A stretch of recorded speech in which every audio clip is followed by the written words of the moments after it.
Bismillahirrahmanirrahim. Assalamualaikum warahmatullahi wabarakatuh. Waalaikumsalam warahmatullahi wabarakatuh. Oke, teman-teman semua, Bapak Ibu guru yang saya hormati, terima kasih atas waktunya sudah mau datang di acara diseminasi. Ini sebenarnya sharing-sharing aja ya Bapak Ibu ya. Dari ilmu yang sudah saya dapat di CGP. Nah, ini kita diskusi bagi-bagi aja. Oke. Perlu kenalan nggak kan kali ya? Belum, pantun dulu, benar-benar. Jalan-jalan ke Mangga 2. Makasih. Udah gitu aja. Oke. Ulang. Jalan-jalan ke Mangga 2. Cakep. Tidak lupa membeli pasta. Cakep. Enak. Selamat datang rekan-rekan semua. Cakep. Mari kita mulai presentasi dengan bahagia.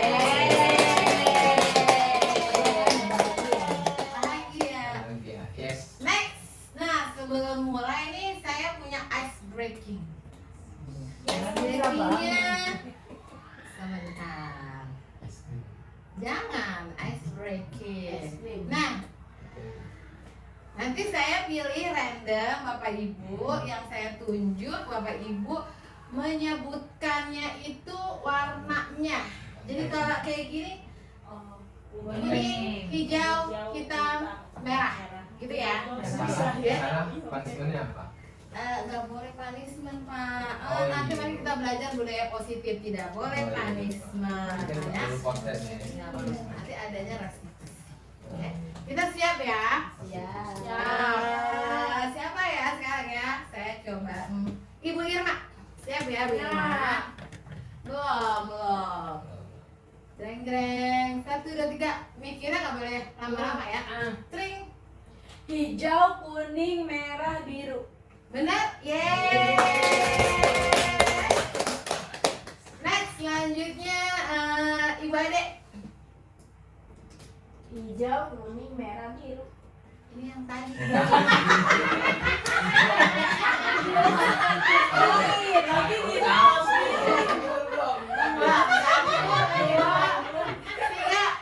Nah, kuning, biru, merah, kuning. yeay, betul ya. Lagi, Ibu Reni. Aku tak Sabar. 1, 2, ayo. Merah, kuning, biru, hitam. Lagi.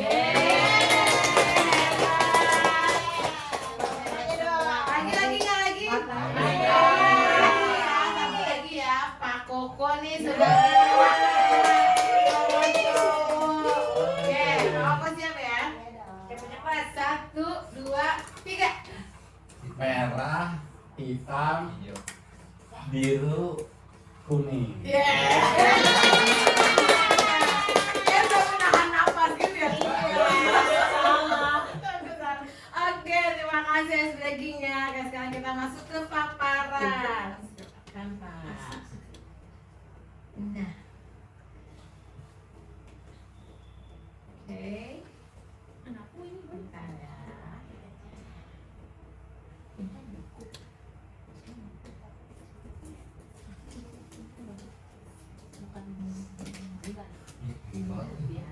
Ada sulitnya.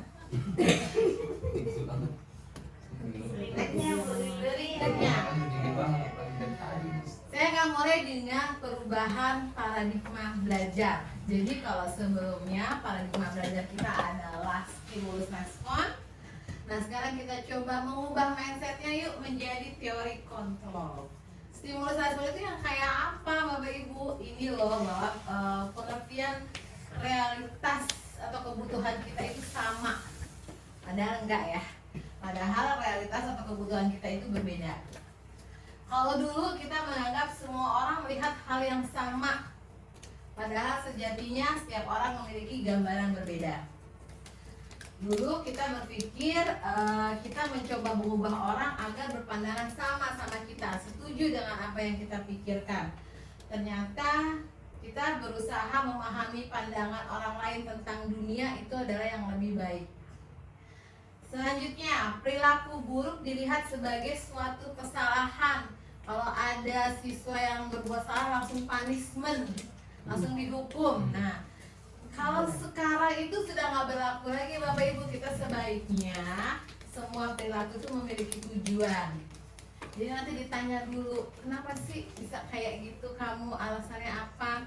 Nah itu nanti yang akan saya sharing hari ini tentang budaya positif. Oke. Saya bisa mengontrol orang lain dan orang lain bisa mengontrol saya. Itu pemikiran dulu.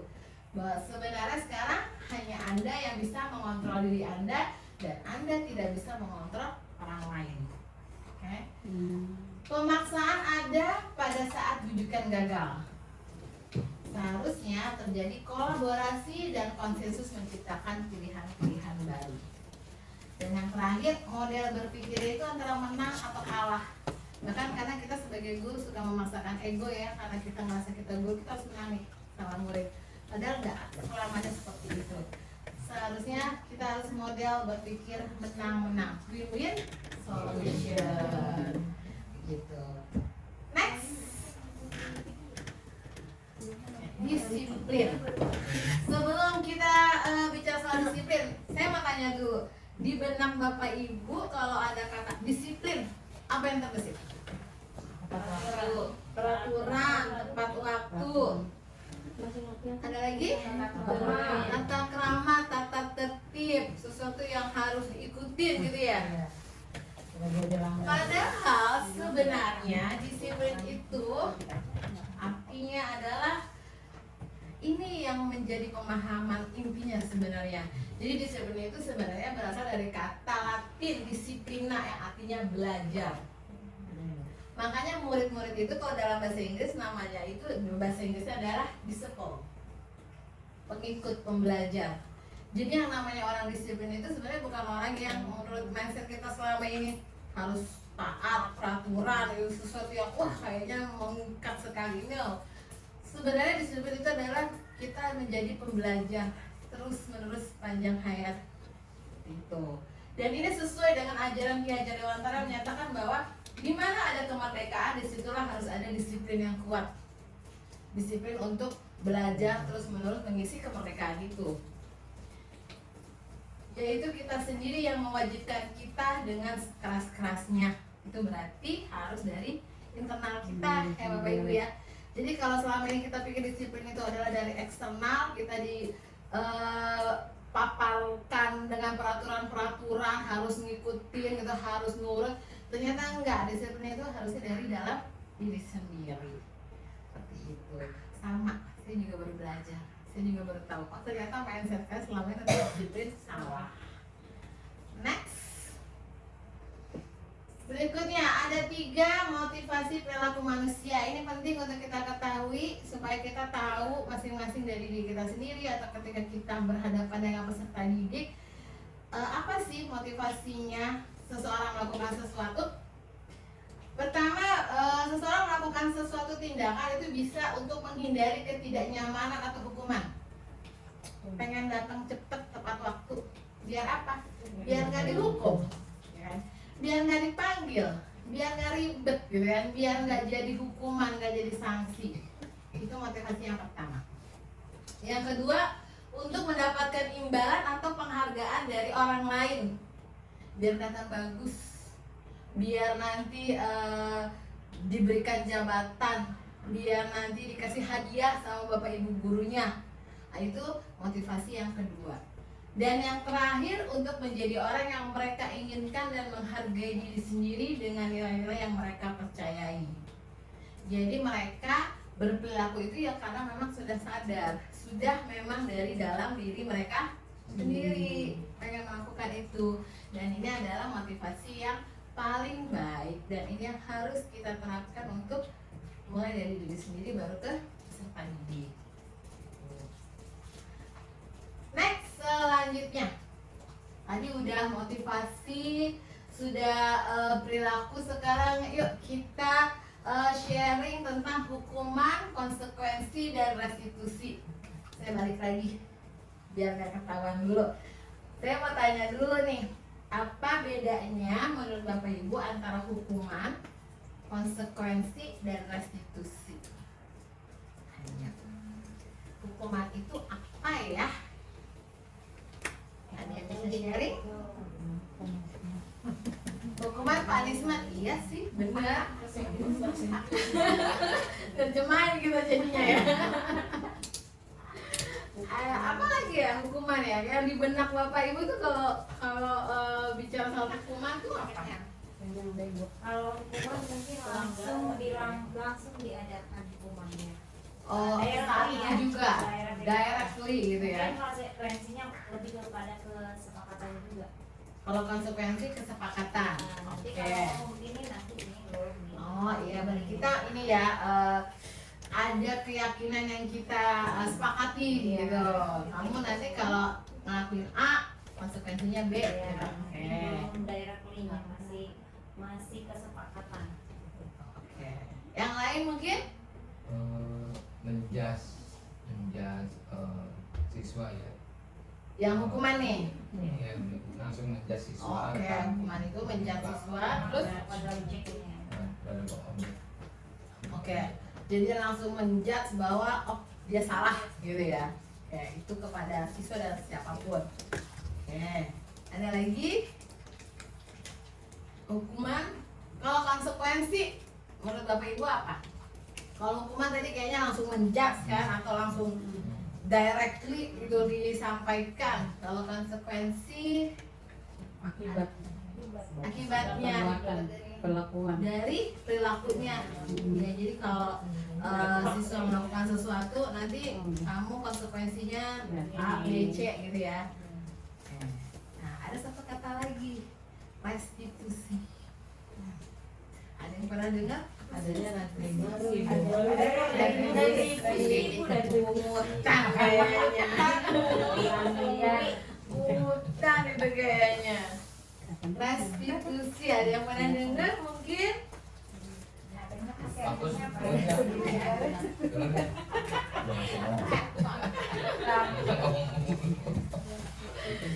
Coba kita lihat sekarang. Ini saya punya paparannya. Belum tentu benar, tapi kita diskusikan bareng-bareng ya Bapak Ibu. Oke. Hukuman, katanya hukuman di sini bersifat tidak terencana atau tiba-tiba. Benar tadi yang dibilang Bu Emma, langsung gitu kan, spontan ketemu anaknya. Hukumnya ya. Dan hukum. Iya, jadi begitu anaknya berbuat kesalahan langsung tiba-tiba disuruh aja apa gitu. Emang aja sekarang. Satu. Anak bahkan tidak tahu ya apa yang akan terjadi dan tidak dilibatkan dalam persetujuan sebelumnya. Dia tidak tahu nih kalau misalnya dia datang ke kelas setelah gurunya dan ada di kelas. Itu dia nggak tahu sebelumnya kalau hal itu salah, tapi ibu bapak tuh langsung aja menghukum dia gitu. Tanpa dia tahu kenapa saya dihukum. Ya karena kamu datangnya telat gitu setelah saya datang. Tapi kan sebelumnya nggak ada kesepakatan nih gitu kan. Nah itu namanya hukuman Bapak Ibu, karena bersifat langsung, tidak terencana, dan anak sendiri nggak tahu kalau dia akan diperlakukan seperti itu. Ini dampaknya bisa jangka panjang, bisa membuat anak itu trauma, sebel, ya kan, benci bahkan kadang sama kita. Kenapa? Karena dia merasa dihakimi, merasa nggak siap gitu ya untuk oke, gitu aja tuh salah ya ternyata itu. Oke, itu hukuman. Sedangkan konsekuensi itu sudah terencana atau sudah disepakati.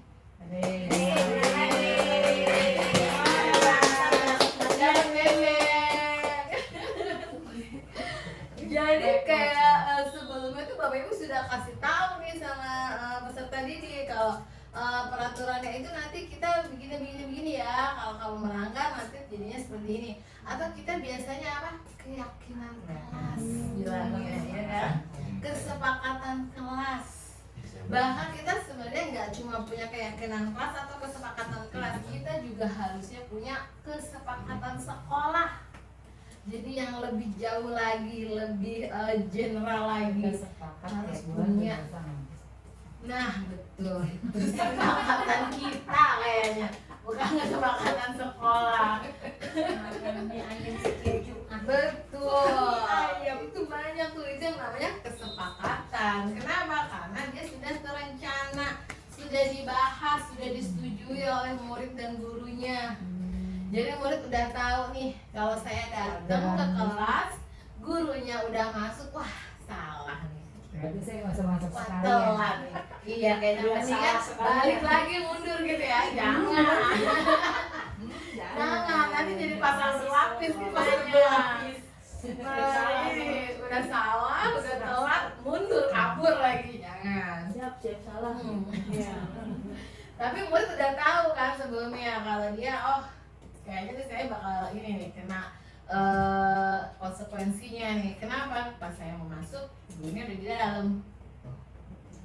Kalau kita menerapkan yang ini nih konsekuensi, itu feel-nya ke anak-anak gimana? Mereka nggak akan benci, kan nggak bakal tersinggung, Iya. karena mereka Sudah tahu. mereka sudah disepakati, mereka sudah tahu, mereka akan dengan rela ikhlas. Ya udah, emang kamu salah kan? Siap salah. Nah, gitu, benar siap salah. Doang ya.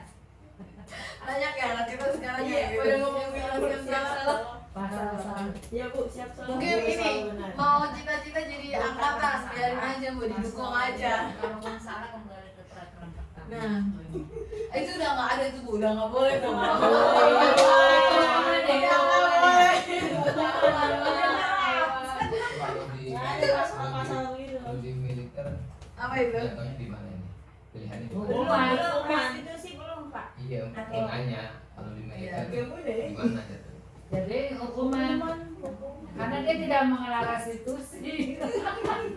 Maksudnya kalau di dunia militer gitu kan, ketika dia berbuat salah langsung Di dihukum. mana di levelnya di mana? Yang kalau menurut saya sih konsekuensi Pak, karena sejak dia daftar di TNI dia tahu konsekuensinya. Mau diapain Kalau gitu. daftar kan belum tahu Kan sudah hukumannya, dikasih belum peraturannya tahu. Pak. Kan Baru pendaftaran doang, pendidikan baru nanti. Iya, di pendidikan kan udah daftar dulu. Iya tuh namanya. Nah ini jangka efeknya untuk siswa, untuk murid kita tuh jangka pendek. Mungkin dia kesel saat itu aja gitu kan. Tapi dia akhirnya kan bisa nerima gitu. Oh iya kan salah saya ya. Nah ada lagi satu lagi namanya restitusi. Restitusi itu adalah proses kolaboratif yang mengajarkan murid untuk mencari solusi untuk masalah dan membantu murid berpikir tentang orang seperti apa sih yang mereka inginkan, bagaimana mereka harus memperlakukan orang lain. Tuh. Jadi kita harus membiasakan budaya yang seperti ini Bapak Ibu. Budaya apa? Mengembalikan lagi ke diri masing-masing, ke diri kita, ke diri peserta didik. Kenapa bisa salah? Alasannya apa kamu ngelakuin hal itu? Harusnya gimana? Kamu maunya kamu jadi apa? Kamu maunya kamu terlihat kayak gimana di mata guru-guru, di mata teman-teman. Jadi refleksi, dikembalikan lagi ke dirinya. Ini kalau kita bisa menjadikan ini budaya di setiap perilaku kita, itu efeknya ke peserta didik. Mereka akan punya di mindset mereka itu akan berubahnya jadi jangka yang sangat panjang. Jadi mereka akan berubah sendiri gitu dalam dirinya, jadi ke arah lebih baik. Jadi tadi yang 3 motivasi perilaku kan, dia akan melakukan hal-hal baik karena mereka memang ingin baik, bukan karena takut dihukum, bukan karena menghindari hukuman, tapi karena memang mereka baik. Sudah sadar. Tuh, karena restitusi itu pada hakikatnya adalah memperbaiki hubungan. Restitusi adalah tawaran, bukan paksaan. Restitusi adalah menuntun untuk melihat ke dalam diri. Refleksi, introspeksi terus menerus. Yuk Bapak Ibu, kita biasakan seperti ini. Baik dalam perilaku bersama teman, sama anak murid, sama tetangga mungkin ya. Kita Sama tetangga. Iya. Berantem mulu. Kan tetangga suka julid ya. Tetangga saya mah bisa nggak pakai tangga. Jangan kasih pusing. Aja nggak boleh gitu Pak Koko. Saya malahan.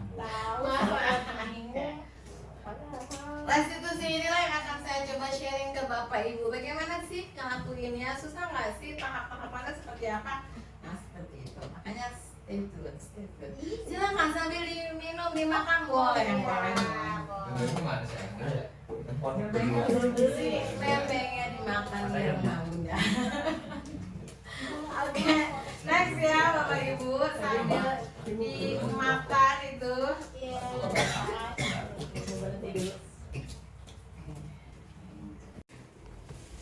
Oke, Bapak Ibu kita lanjut ya sekarang.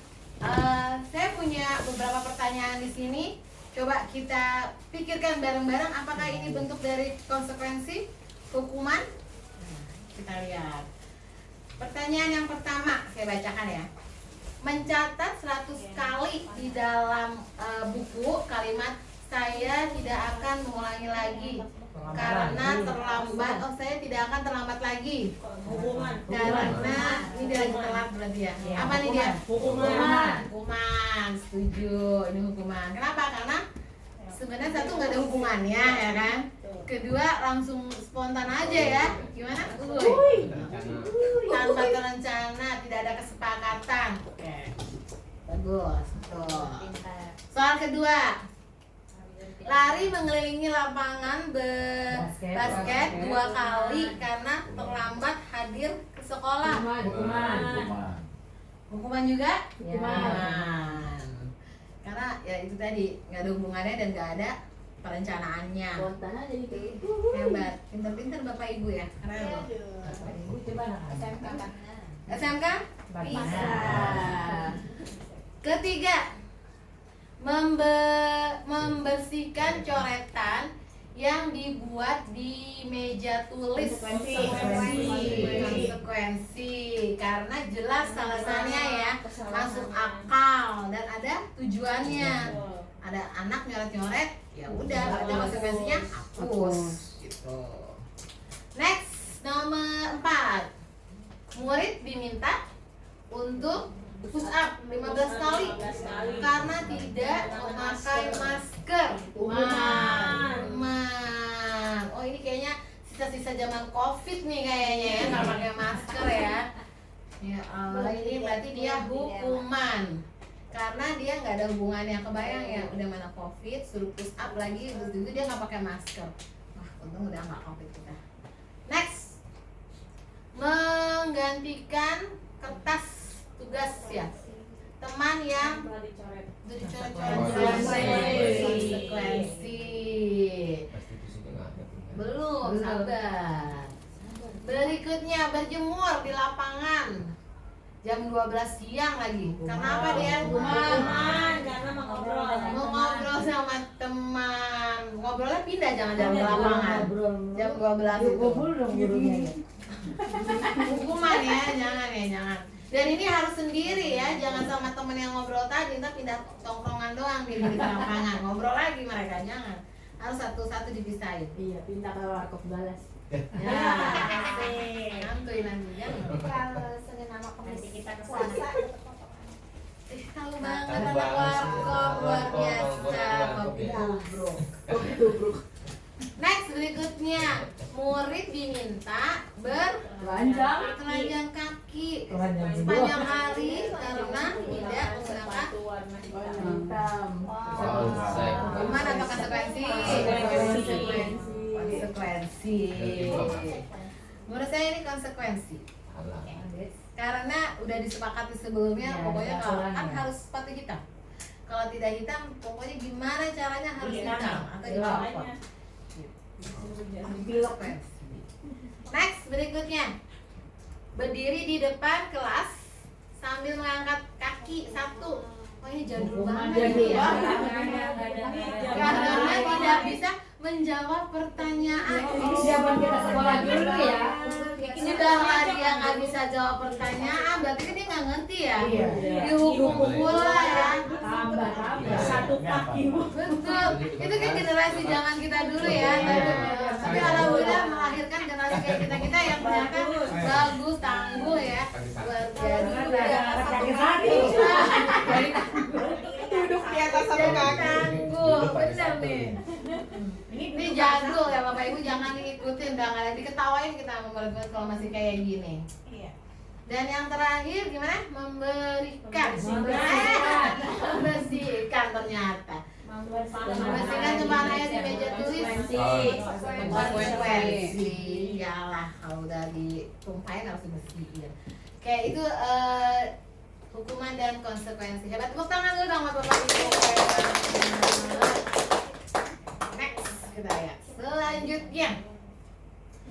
Kayak ini kebutuhan dasar manusia. Sebelum kita lanjut lagi nih, masih udah penasaran pengen restitusi kan? Pengen tahu caranya, sabar. Sebelum ke sana, kita harus pahami dulu yang ini nih. Kebutuhan dasar manusia, kebutuhan dasar anak-anak kita sebenarnya juga. Pertama itu adalah bertahan hidup. Sepakat ya? Ini adalah kebutuhan dasar siapapun manusia kan, yang pertama kali bertahan hidup. Yang kedua adalah penguasaan. Yang ketiga kasih sayang dan rasa diterima. Lalu ada lagi kebebasan. Dan yang terakhir kesenangan. Kalau digambarkan ya Bapak Ibu ya, biasanya tingkah laku anak-anak kita tuh kalau yang penguasaan ini nih dia, makanya kalau Bapak Ibu sering lihat anak-anak kita di kelas, dia kayak pengen tampil, dia pengen ngatur teman-temannya, gitu kan? Dia pengen kalau ditunjuk sama gurunya, siapa yang bisa udah langsung tuh duluan. Itu pengen banget kelihatan paling pintar gitu. Itu wajar Bapak Ibu, karena memang dalam diri manusia ada kebutuhan untuk penguasaan. Kasih sayang dan rasa diterima. Ini kalau kita lihat anak didik kita, terutama anak didik kita yang ABK itu ya, itu kan mereka sensitifnya tinggi sekali. Kenapa? Karena mereka tuh ngerasa ini Bapak Ibu, ngerasa kok mereka beda, takut nggak diterima, takut nggak disayang gitu. Nah ini karena memang ada dasar kebutuhan manusia di sana, itu harus dipahami. Next, berikutnya kebebasan. Kelihatan dari mana? Kelihatan kalau anak-anak kita seneng banget kalau jam kosong, ya enggak? Wah, bebas, mereka bisa bobo siang. Apa terus ya? Betul, pelatihan dari pagi sampai pagi. Itu karena mereka punya kebebasan. Sampai paling bagi. Ajang tuh. Terus yang terakhir itu kesenangan. Ya, misalnya kayak apa? Misalnya sering banget kita pasti dengar tuh anak-anak kita tuh bilang, Miss, saya ini deh, saya mau lagi deh main role play katanya. Mau deh ngedrama lagi. Mau deh kita debat lagi kalau dalam pelajaran bahasa Inggris saya. Kenapa? Karena mereka ngerasa senang di situ ngelakuinnya. Terus mereka jadi maunya itu mulu gitu. Pokoknya maunya conversation, maunya ngobrol. Kalau udah disuruh baca teks wacana gitu, udah mulai nunduk-nunduk tuh. Udah mulai aduh gitu. Karena memang mereka maunya menjalankan apa yang mereka senengin gitu, interestnya di mana sama. Nah ini kebutuhan dasar manusia. Next, berikutnya. Nah, tadi kita udah tahu perbedaan antara konsekuensi dan hukuman dan restitusi. Kita juga sudah tahu kalau ada 3 motivasi perilaku kan. Kita juga sudah tahu tentang kebutuhan dasar peserta didik kita. Semua itu untuk apa Bapak Ibu? Untuk bekal kita menghadapi anak didik, untuk bekal kita mengajarkan mereka menjadi lebih baik. Nah di sini ini juga ada yang namanya 5 posisi kontrol guru. Ini yang juga harus sama-sama kita pahami. Sama, saya juga masih belajar. Ternyata posisi kontrol guru itu ada 5. 1 itu penghukum. Jadi kita sebagai penghukum. Serem banget ini kayaknya. Kedua, pemantau. Kayak sniper ya. Ketiga, pembuat rasa bersalah. Keempat, sebagai teman. Dan kelima, sebagai manajer. Kenapa sebagai manajer? Kita gaji-gaji murid kita enggak gitu. Jadi yang penghukum itu gimana? Tipe-tipe guru yang suka memposisikan dirinya sebagai penghukum itu, ini biasanya sering sekali terlontar kalimat-kalimat ini. patuhi aturan saya. Mereka cenderung apa? Tegas kan? Oh, sok berwibawa, nadanya tinggi. Kamu selalu saja salah. Selalu yang terakhir selesai. Atau kalau ada anak telat, kamu lagi yang telat gitu. Nggak bisa, apa besok lagi lebih pagi lagi gitu. Nah, kalimat-kalimat kayak gitu kan kita kadang tanpa sadar ya ngomongnya ya udah gitu biasa aja ngomong seperti itu. Udah refleks. Sebenarnya itu nggak boleh ternyata Bapak Ibu, karena itu menjadikan kita menjadi tipe penghukum. Dan ini efeknya ke psikologis murid nggak bagus. Sama kayak tadi, jadinya hukuman. Kalau yang pemantau gimana? Pemantau ini dia biasanya mengungkapkan kalimat seperti, peraturannya apa? Apa yang kamu lakukan? Sanksi atau konsekuensinya apa? Atau kadang yang lebih sering kita omong itu kayak gini, ini udah 2 kali ya kayaknya nih mesti lihat kamu telat nih ya. Nah itu pemantau tuh, tipe-tipe pemantau. Kalau udah suka ngitung-ngitungin gitu, ini kayaknya kamu sering ya kayak gini ya. Nah itu tuh udah pemantau tuh kita tuh. Ini yang pemantau. Kamu lagi gitu. Nah, kan? Oke. Ada lagi posisi yang ketiga, pembuat rasa bersalah. Kalimatnya biasanya gimana? Ibu sangat kecewa sekali dengan kamu. Berapa kali Bapak harus memberitahu kamu ya? Gimana coba kalau orang tua kamu tahu kamu berbuat seperti ini? Jujur, kita sering berkata-kata seperti itu. Saya juga sering mengatakan hal-hal yang seperti ini. Ini namanya tipe pembuat rasa bersalah. Kamu gak kasihan nak sama orang tua kamu? Iya. Sering kan kita ngomong gitu kan? Kamu gak kasihan nak lihat ibu kamu kayak gitu? Nah, ini juga sebenarnya tidak bijak Bapak Ibu. Kenapa? Karena itu menyerang psikologis peserta didik, membuat dia merasa sudah mengecewakan bapak ibunya di rumah, membuat dia merasa sudah mengecewakan gurunya. Ada yang tersakiti gitu dari dalam dirinya. Kenapa? Karena dia ngerasa dia sudah mengecewakan. Jadi ini juga sekali lagi tidak bijaksana untuk dilakukan. Ya. Yang keempat, belum terakhir, teman. Seperti apa biasanya? Ayo bantulah demi bapak ya, akrab. Ayo ingat tidak bantuan bapak selama ini? Oh mungkin. Ya sudah, kali ini tidak apa-apa. Nanti ibu bantu bereskan. Oh permisif, ngeboleh-bolehin. Apa kalau kita bilangnya? Gurunya ini ngegampangin, ngenak-ngenakin murid. Ini gimana ini? Bijak nggak? Tidak selamanya bijak. Di kondisi tertentu bisa. Tapi ternyata psikolog juga mengatakan ini tidak baik. Kenapa? Karena itu akan membuat siswa jadi cenderung merasa dia selevel dengan gurunya. Temen itu kadang yang kalau kita dasarnya nggak kuat, kalau maksudnya tuh keyakinan kelasnya sebelumnya nggak ada, nggak disepakati, dia akan ngelunjak nantinya. Maka sebelumnya saya kasih rambu-rambunya dulu nih, koridornya. Oke, saya akan jadi teman kamu, tapi ingat ya, bagaimanapun saya guru kamu, ada A, B, C yang harus dipatuhi. Jadi ini juga harus situasi kalau menurut saya, tergantung. Dan yang terakhir, manajer. Manajer ini gimana? Biasanya kalimat-kalimat guru manajer ini adalah apa yang kita yakini. Apakah kamu meyakininya? Jadi kembalikan ke keyakinan kelas, keyakinan sekolah. Jika kamu meyakininya, apakah kamu bersedia?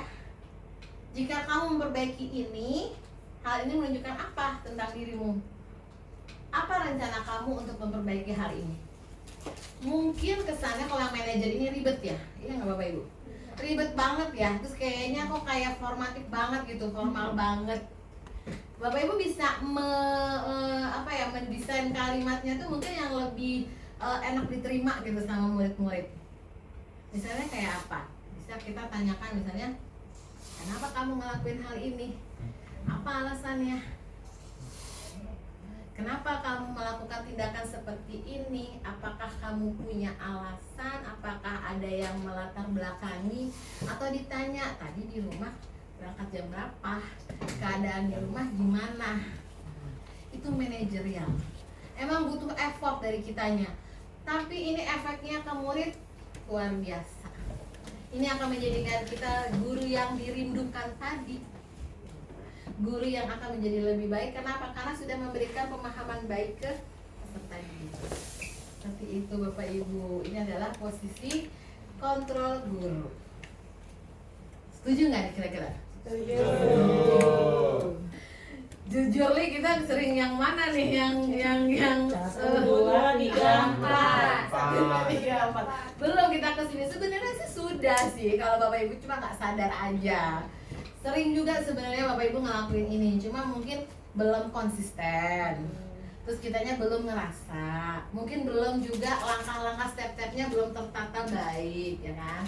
Nah, gimana sih supaya bisa tertata baik ini untuk kita melakukan posisi kontrol sebagai manajer? Oke, kita lihat. Oh, sebelumnya ada pertanyaan dulu. Nih, saya punya pertanyaan di sini nih, jawabannya nih. Ada pembuku, teman, sebagai pembuat rasa bersalah, manajer, pemantau.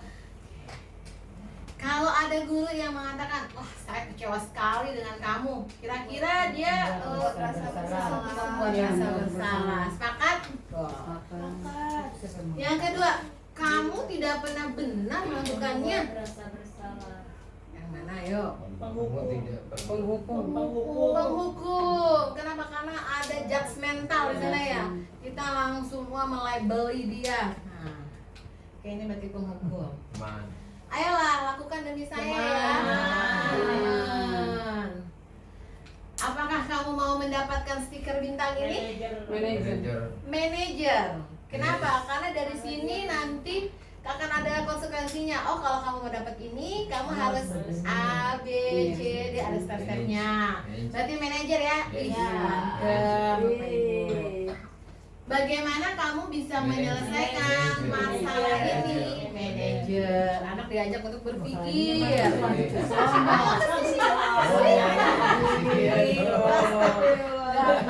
Emang suka ngepot dia kesini.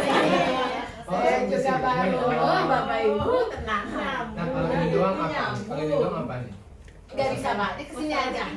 Masalah ini. Ada masalah ini ada apa coba? Apa dong? Ayo. Tipe apa jadinya kalau tiba-tiba cuma Masalah ini. adanya masalah lu gitu kan? Bukan masalah ini. Masalah ini ya, ayo. Nggak ada bisa jawab. Tiba-tiba apa dong gitu? Di tipe mana itu Nah, atau masalah ini? Bu, jawab Bu. Tiba-tiba Lanjut nih. tiba-tiba ini kayaknya tiba-tiba datang belakangan gitu, cuma contoh nanya masalah gitu. Iya masalah. Kamu selalu yang paling terakhir. Pemantau. Mantap. Kan dihitung sama dia kan. Oh, kamu lagi gitu ya. Akhir kan. Iya. Kamu tidak akan mendapatkan bintang bila tidak menyelesaikan tugas ini ya. Nah, ada syarat kondisinya, ini adalah manajer. Berapa kali sih saya sudah mengatakannya kepada kamu? Memantau. Mantap. Berapa Berapa kali? Mantap. Berapa ya? Nah, hitung banget ya. Ingat bukan apa yang telah saya lakukan untuk kamu? Nah, mungkin. Ceman. Emang kalau temen tuh suka mungkin ya Bapak Ibu ya? Mungkin. Berarti gak usah punya teman. Iya sih, mungkin suka komplain kan antara mie goreng sama itu. Mie goreng. Nasi ayam. Mie goreng sama mie ayam gitu. Ayam, nasi gitu Padang gitu. Next. Kamu tidak akan pernah berhasil dalam kehidupan ini. Serem banget apa dong ini? Membuat rasa bersalah. Pembuat rasa bersalah. Betul. Ya, ijak sebentar lagi. Dan yang terakhir, apa rencanamu untuk menyelesaikan ini? Manajer. Karena anak diajak untuk berpikir gitu ya, untuk berefleksi. Ih, keren loh Bapak Ibu. Saya punya ini tepuk salut. Salut. Mantap. Itu efek CGP sama anak-anak SMA, guru-guru SD. Sekali lagi, ketagihan kan emang tepuk itu betul. Ayo kita tepuk salut.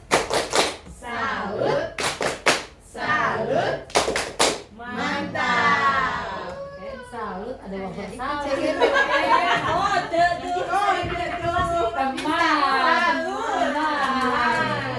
Teman, pengungkit ya. Bisnis. Eban. Oke, Asia. Oke, next berikutnya. Pembentukan keyakinan kelas atau keyakinan sekolah. Pasti Bapak Ibu sering nih ya melakukan hal ini ya. Sebelum dimulainya pembelajaran, hari pertama masuk sekolah ya kan, kita pasti akan membuat yang namanya keyakinan kelas. Gimana sih sebenarnya step-stepnya bikin keyakinan kelas itu? Kayak di sini ada beberapa tips aja sih sebenarnya. Nanti Bapak Ibu boleh tambahkan, boleh revisi atau kita diskusikan bareng-bareng. Jadi keyakinan kelas itu bersifat lebih abstrak daripada peraturan yang lebih rinci dan konkret. Jadi ini bedanya antara keyakinan kelas sama peraturan kelas. Ya kan? Kenapa? Kalau keyakinan kelas itu dia lebih abstrak, tidak langsung to the point. Makanya kita pakai kalimat-kalimat yang general gitu kan, yang umum. Next, yang kedua, keyakinan kelas berupa pernyataan-pernyataan universal. Tadi itu sudah saya bilang, dia harus bersifatnya universal, general. Pernyataan keyakinan kelas senantiasa dibuat dalam bentuk positif. Kalimatnya harus positif. Jadi gimana Bapak Ibu? Tidak menggunakan kata Tidak menggunakan kata tidak. Iya. Jadi nanti kedepannya dibiasakan untuk membuat keyakinan kelas tuh nggak gini. Jangan buang sampah sembarangan. Nanti jangan saya mau ngomong dong. Tapi buatlah dalam bentuk positif. Buanglah sampah pada tempatnya. Jadi harus dalam bentuk kalimat tidak atau jangan. jangan terlambat. Kita ganti jadi apa? Datang tepat waktu. Jangan menyontek. Nyontek lah. Jangan pakai tidak ya. Nyontek salah. Nyontek lah dengan temanmu gitu ya. belajar lagi. Jangan menyontek jadi Belajar ya. Kita tidak kan nyontek lah. Tapi itu konotasinya negatif betul. Boleh yang negatif. Itu sudah Atau mungkin diganti gini, kerjakan tugas sendiri. Ya kan? Tugas Gitu. mandiri. Betul. Apalagi biasanya nih yang pakai jangan-jangan, ayo kita rubah. Jangan menggunakan handphone. Jangan menggunakan handphone ketika pembelajaran. Yang Betul. menggunakan Kita rubah jadi apa positifnya? Menggunakan handphone seperlunya. Menggunakan apa seperlunya. Apalagi? sesuai kebutuhan ya. Sesuai kebutuhan. Terus apa lagi? Simpan. Ini efek-efek Inggris gitu, ini efek Inggris gitu. Simpanlah handphone saat guru menjelaskan. Tuh, keren. Jadi itu yang namanya bentuk positif ya Bapak Ibu ya. Oke, next berikutnya keyakinan kelas hendaknya tidak terlalu banyak sehingga mudah diingat dan dipahami oleh semua kelas. Iya. Siapa itu yang peraturan Kelasnya siapa tuh? itu saya yakin gurunya juga bingung, lupa. Fokusnya sebelum maghrib. Iya. Oh, saya kemarin lihat ada di lab RPL tuh, lab yang pojok tuh. Bella itu keren sih, pakai sticky note-nya warna-warni itu keren, catchy banget. Tapi begitu saya baca, kok banyak? Karena mungkin di lab ya Pak ya. Jadi kan harus lebih banyak peraturannya karena banyak Itu bukan ini ya. peraturan. Itu project. Project. Ibu nggak baca. Bukan itu. kelas. Kirain kesepakatan kelas Berarti ibunya nggak baca. Berarti jangan Katanya apa tuh bacalah. Bacalah dengan itu. literasi.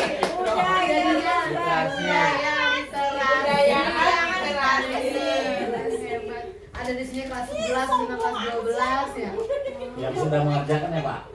Yang mengerjakan proyek. Budaya. Di checklist itu kan yang udah kan. Berarti namanya to do Nggak boleh list. tuh.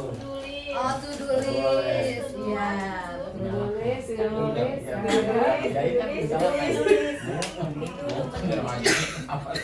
Next, selanjutnya. Keyakinan kelas sebaiknya sesuatu yang dapat diterapkan di lingkungan tersebut. Jadi harus sesuai dengan kondisi di sini. Jangan kita membayangkan yang di luar-luar gitu ya. Harus apa adanya, harus sesuai dengan situasi yang sebenarnya. Semua warga kelas hendaknya ikut berkontribusi dalam pembuatan keyakinan kelas lewat kegiatan curah pendapat. Jadi harus didiskusikan, harus kesepakatan bersama. Ya semuanya. Suruh bikin satu orang satu ya ada ya. Jadinya 36 peraturan itu kayaknya. Banyak biasa. Dan yang terakhir, bersedia meninjau kembali keyakinan kelas dari waktu ke waktu. Iya. Jadi sifatnya nggak fixed ya, bisa dirubah, bisa direvisi, bisa bikin dikurangi, ditambah, bisa diubah. Situasi dan kondisi. Betul. Jadi ini adalah bagaimana cara kita membentuk keyakinan kelas. Next, selanjutnya. Nah, ini yang namanya restitusi. Oke, segitiga restitusi. Jadi ini langkah-langkah yang harus kita lakukan setiap kali kita menghadapi sebuah masalah dengan peserta didik. Pertama itu kita mulai dari yang sini nih Bapak Ibu, menstabilkan identitas. Apa aja tuh yang harus dilakukan di sini menstabilkan identitas? Bahwa kita harus meyakini setiap orang pasti pernah melakukan kesalahan. Dan kamu bukan satu-satunya yang pernah melakukan ini. Jadi kita harus ngomong ke anak bahwa kamu tuh bukan satu-satunya yang pernah melakukan kesalahan ini. Dan melakukan kesalahan itu adalah hal yang wajar. Yang penting sekarang adalah bagaimana memperbaikinya ke depan. Itu menstabilkan dulu. Menstabilkan itu ibaratnya tuh kayak ini Bapak Ibu, ngadem-ngademin murid dulu. Kan mereka pasti akan panik, marah, bisa sedih gitu kan, bisa kecewa gitu ketika mereka terlibat dalam sebuah masalah. Nah, untuk menstabilkannya itu, untuk membuat dia jadi adem hatinya, adem pikirannya. Nah, ini perlu nih. Jadi nggak langsung main di judge saja gitu, langsung wah gitu apa pertanyaannya tuh kayak ngebrondong gitu. Nah, jangan. Kita sebaiknya menstabilkan identitas dulu. Kalau sudah enak, sudah stabil, baru kita lanjut ke step selanjutnya, validasi tindakan yang salah. Misalnya gimana? Kamu tentu punya alasan mengapa melakukan itu. Atau adakah cara yang lebih efektif untuk mendapatkan apa yang kamu butuhkan? Jadi mulai ditanya alasannya, latar belakangnya, kenapa tiba-tiba dia bereaksi seperti itu. Dan yang terakhir itu adalah menanyakan kembali keyakinan kelas yang sudah disepakati. Keyakinan kelas ini sebenarnya juga bisa kita ganti dengan nilai-nilai kebajikan gitu. Nilai-nilai kebajikan yang harusnya setiap orang punya, yang memang setiap manusia yakini. Nah, itu kita kembalikan lagi ke sana. Keyakinan kelas apa yang telah kita sepakati? Kamu ingin menjadi orang seperti apa? Ini adalah segitiga restitusinya. Oke, nah step-stepnya tuh seperti ini nih, kesimpulannya tadi. Boleh, Bapak mau nanya apa? Balik. Nah, ini menstabilkan identitas. Ini kan ada dua orang objek ya, guru dan siswa ini. Terus kamu misalkan guru, kamu bukan salah satu yang pernah melakukan ini. Nah, ini dalam situasi kondisi tempatnya yang mana dulu nih, yang sama-sama enak untuk ngomongnya gitu. Kalau di depan siswa juga sama aja bohong kita ngomong gitu. Oh iya, betul sekali. Jadi harus di tempat yang lihat situasi, tempat mempengaruhi juga kan. Gitu. Jadi nggak bisa main langsung on the spot gitu ya, di TKP gitu ya. Betul. Personal ya. Personal tempat paling paling berpengaruh tuh di tempat-tempat yang kayak diajak ke warung kopi gitu. Jadi lu bisa sekaligus langsung berubah ya. Mungkin ini apa kita panggil, kita ajak ngobrol dari ruangan kita. Yang memang cuma ngobrol doang. Iya benar-benar, karena itu jadi secara psikologis akan juga merasa aman ya, dia nggak merasa terus diajak kamu nggak merasa dihakimi gitu kan. Kamu apa? Terus besok diajak lagi ke mall, diajak ngopi. Betul, setuju banget sama Pak Kusnadi. Ya, karena ini memang harus dibutuhkan tempat khusus, jangan langsung on the spot gitu ya Pak ya maksudnya ya. Iya, betul. Ya silakan. Boleh, silakan. Ini menstabilkan identitas, silakan. Oke, ini yang tadi kesimpulannya seperti ini ya. Langkah-langkahnya ada 3, menstabilkan identitas, validasi tindakan yang salah, dan menanyakan keyakinan. bagaimana contohnya kemarin saya sudah membuatnya bersama murid saya. Kita lihat ya.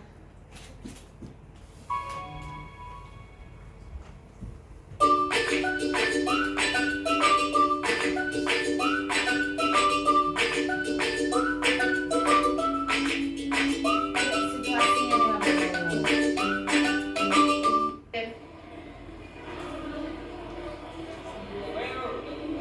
Bapak Ibu. Apaan sih? Ganggu banget ini orang. Itu lagi belajar, jangan ganggu deh. Gimana sih? Ini sponsor nih.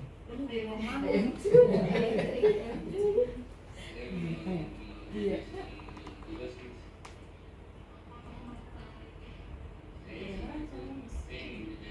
Ada bikin dan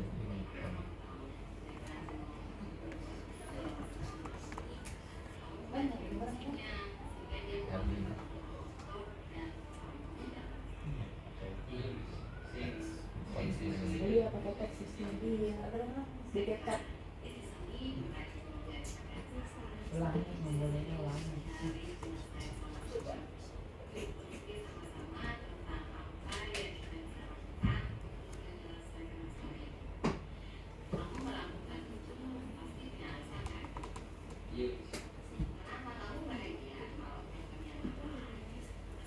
Masa terlalu lama. Itu kayaknya dapatnya dicontohkan. Bangkunya bagus banget. Dia bagus banget.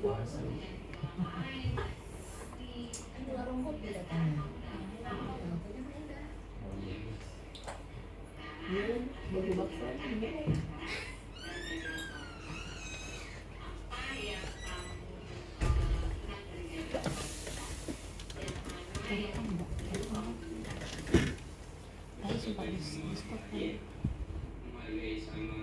Rekam.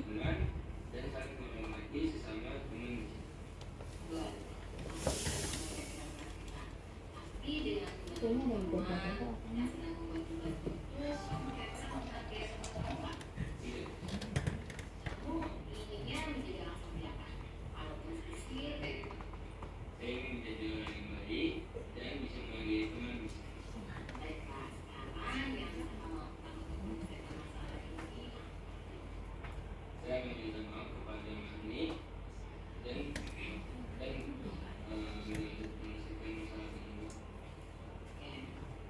Ini yang tindakan terakhir nih yang menanyakan keyakinan. Jadi kembalikan siswa ini maunya kayak gimana gitu, menurut dia yang menyelesaikan masalah seperti ini tuh seperti apa yang jalan terbaiknya. Sama apa gitu. Ya.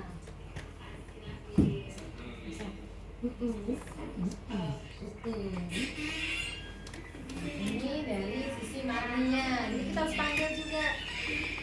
Bilangnya ya.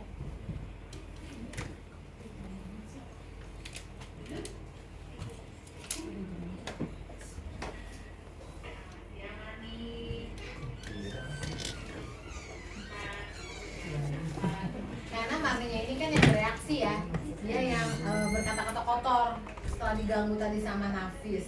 Jadi mesti ditanya juga kenapa dia sampai bisa berkata kotor, alasannya apa gitu. Masuk banget ngomongnya. Masuk banget tadi.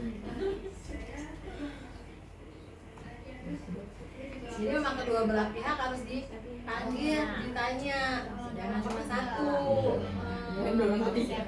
Iya, pokoknya diakurin gitu. Karena tadi kan jadi solusinya win-win tadi, menang-menang. Solusi.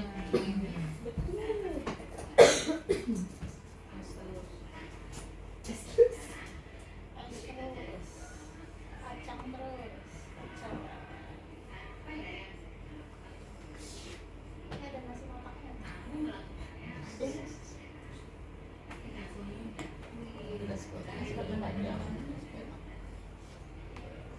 Nasi yang kayak kulit om harus. Jadi kan itu dimana masakan nasi ayam atau mie goreng.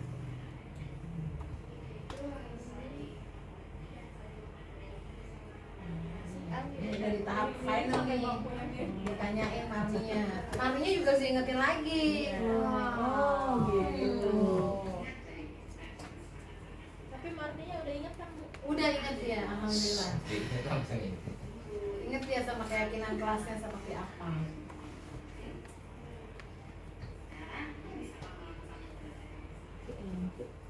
Segini suaranya. Kipas. Kipas Di endorse, di Iya, endorse. kipas endorse tuh dari Jopel. Ada botol itu cuci tangan di atas. Ini sambil cuci tangan. Sengaja ya.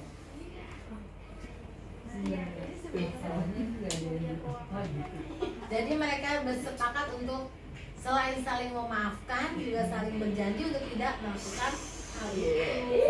Saling berjanji. Ini di kesempatan berikutnya lagi. Bilang aja. Kalau dia gue maafin, tapi lain kali jangan kayak gitu ya. Karena itu kalau lagi dia Ini bagus-bagus. perasaan saya setelah menyelesaikan Ini masalah tersebut. umpan baliknya dari siswa-siswa gimana sih kalau diselesaikan masalahnya dengan segitiga restitusi tadi.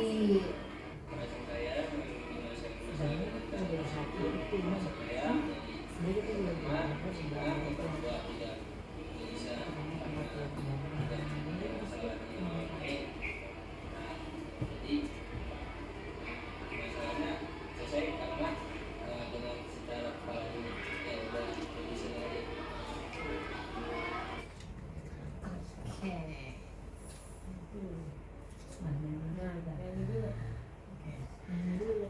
Nah, baik Bapak Ibu, demikian paparan dari saya.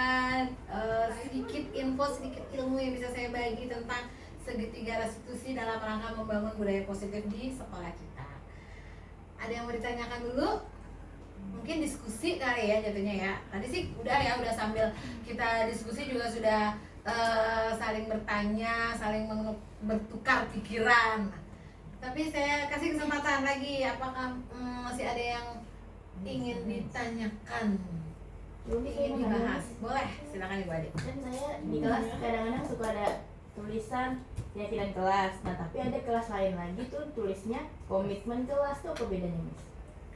Kalau menurut saya sama, Oh, sama. keyakinan dengan komitmen. Kesepakatan sama. Kesepakatan, keyakinan, komitmen. Yang penting bukan peraturan, Oh. karena itu akan jadi berbeda tuh nanti. Berarti sama aja sebenarnya, nggak beda. Keyakinan, kesepakatan, komitmen sama. Itu beda redaksinya aja. Karena dia mengacu pada step-step yang tadi itu, yang dia berupa abstrak, general, gitu kan. Nanti kalau ditulisnya tata tertib atau peraturan kelas, nah itu baru berbeda. Tuh. Gimana Bapak Ibu yang lain? Menurut Bapak Ibu gimana? Apakah ada perbedaan antara kesepakatan, komitmen, dan keyakinan? Sama ya kayaknya ya.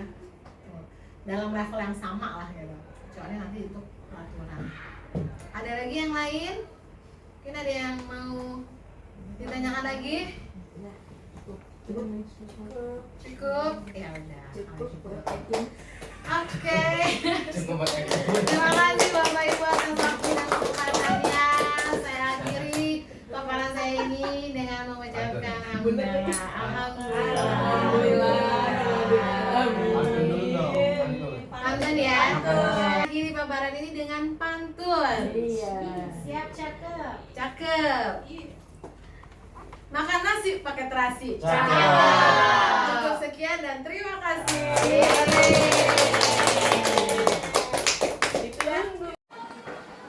Perasaan saya setelah menyelesaikan masalah tersebut dengan cara tersebut, perasaan saya lebih senang dan tenang dan tidak ada lagi yang